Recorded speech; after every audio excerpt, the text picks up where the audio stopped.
বন্ধুরা, এই ভিডিওটা লাস্ট পর্যন্ত দেখুন। ভিডিওটা হাসির মধ্যে অনেকটা দুঃখ লুকিয়ে আছে।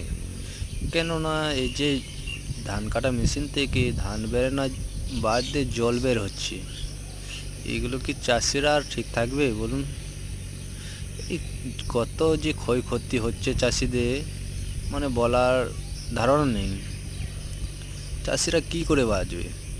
তার জন্যে আমরা সকলেই সরকারের কাছে আবেদন করছি, চাষিদের জন্য কিছু একটা তো ভাবা উচিত নাকি বলুন? আপনারা লাস্ট পর্যন্ত দেখুন।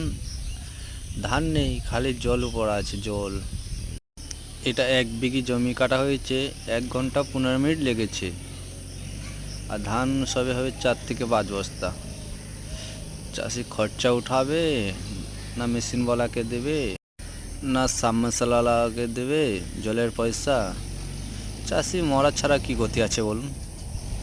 চাষি নিঘাত মরে যাবে, কি করব? তাই আনন্দতে সব ভিডিও বানাচ্ছি আমরা, কি করব? দুঃখের মধ্যেও তোমাদেরকে দেখানোর জন্য এই ছোট্ট একটা ক্লিপ বানালাম। ভালো লাগলে লাইক কমেন্ট শেয়ার করবেন, অপরকে দেখার সুযোগ করে দেবেন চাষিদের যে ক্ষয়ক্ষতি হচ্ছে আর